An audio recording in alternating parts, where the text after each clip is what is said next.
one of these people that just has the magic when she sings and is so talented.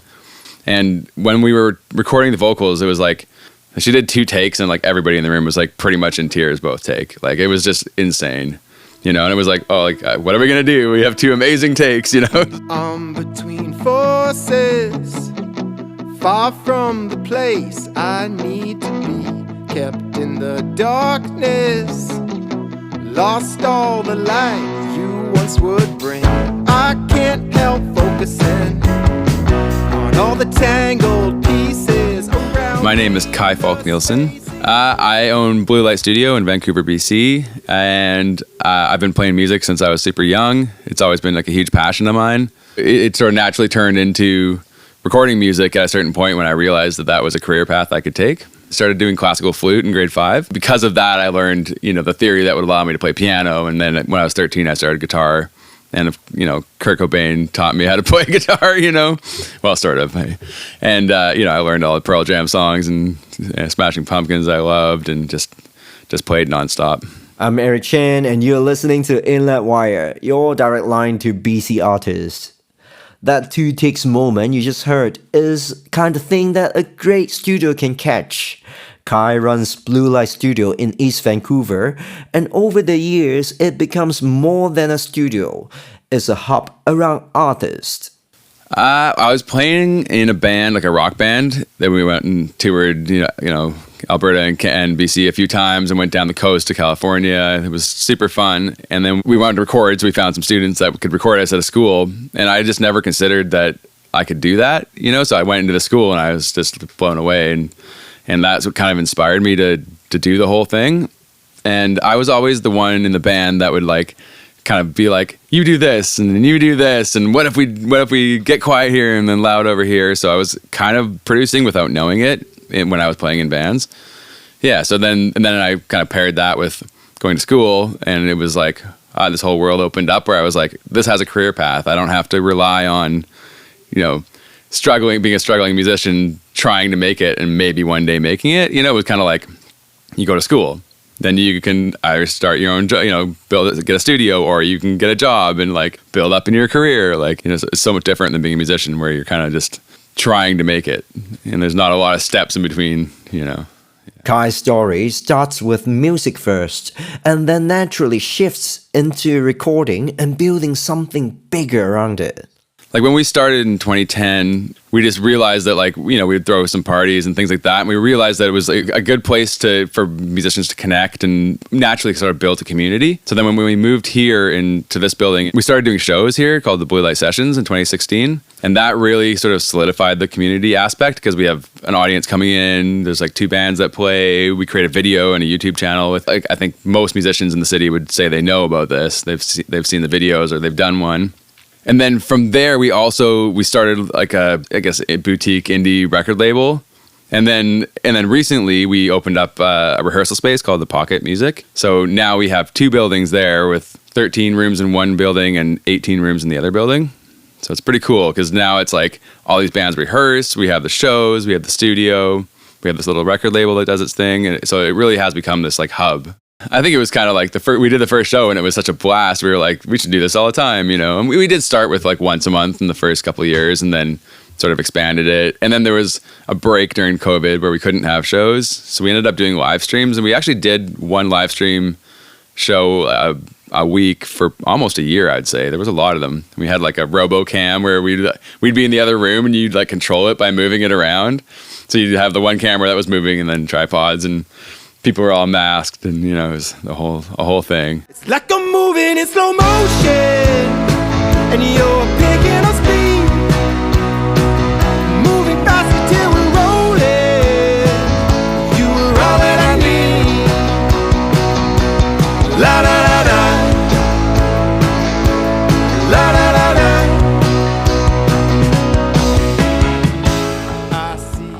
Once that community was there, the studio didn't just stay as book a day and leave. It turned into an ecosystem, different parts feeding the same center, and keeping artists connected beyond one session.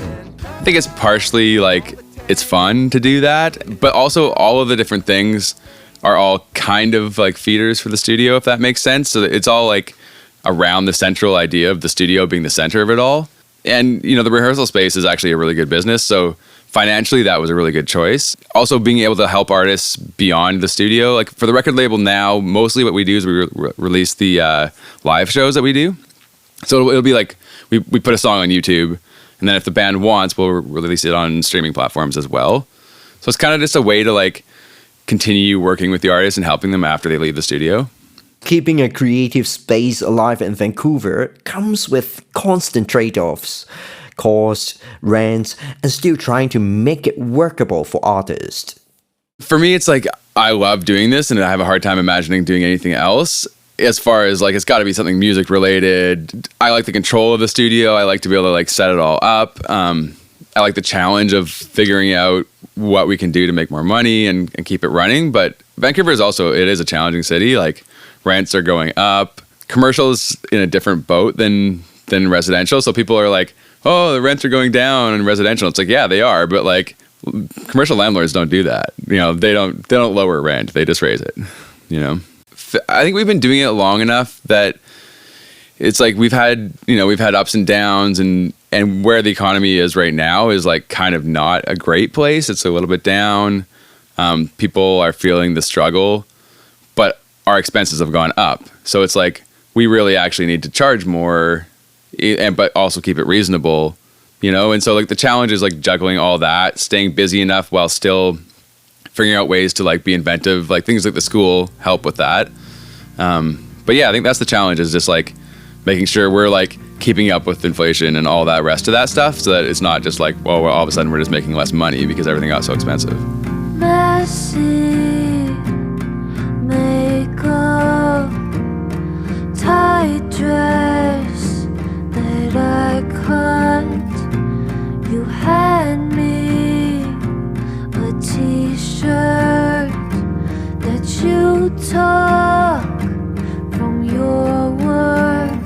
You hurt me by your touch. I hate falling in love. Beyond the hub side, Kai is a producer. A lot of what he does is taking a song and building it into a full world version of itself. For me, like my favorite stuff to produce and what I do the most of is like singer-songwriters that want to turn it into like a full song, whether that's a pop song or a folk song or country or whatever it ends up being. So for me, like I want to understand the song, which means I'll end up playing a bunch of the stuff on it. So for me, I want to like play the song with them and really understand it, and then see what their vision is for where they're actually trying to aim for as far as genre and what they like. And then it's kind of just one thing at a time, like having a vision of like, okay, this is what we're aiming for, but are we doing real drums? Are we not? You know, is it acoustic driven? Is it electric driven? And then just sort of start adding stuff. And very often that ends up being a drummer that we bring in. And then it's like picking a drummer that I think is going to vibe with their sound and their music. And once we have the drums, then it's just adding stuff from there. That he had some fun with you. Never believed in love. You wanna wear my skin as gloves.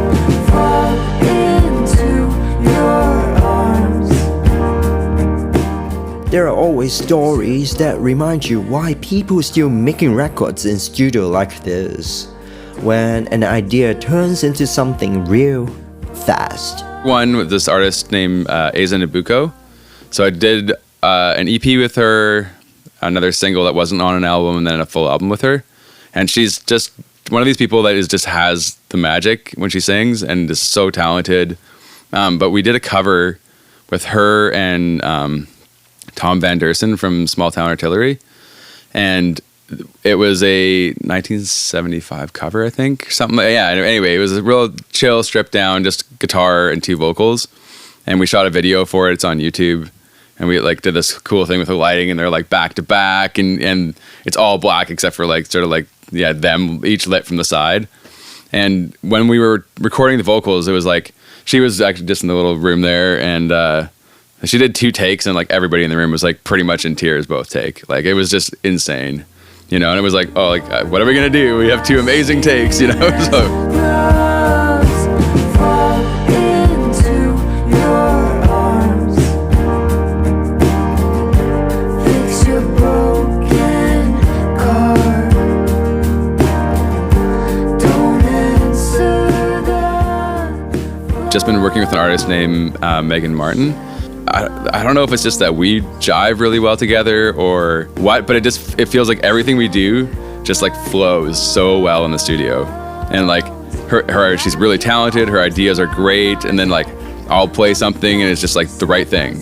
You know, it doesn't always happen, right? And it's like I'm not necessarily doing anything that different, but for some reason it's like even, I mean, we did a song where I added this like electric guitar with the Big Sky pedal and just crazy effects on it. And it was like I was kind of just doing like a take to like feel out the song, and I'm like playing all kinds of random things, and I'm like, I don't even know if this is gonna work. And just 95% of it was like what we used because it was just so fresh and so random, you know. But like that's what the song needed, and you know, sometimes you'll try that and like 1% of it works, you know. So who knows why? But yeah, she's really good. And that's Kai from Blue Light Studio. I'm Eric Chen, and you've been listening to Inlet Wire, your direct line to BC artists.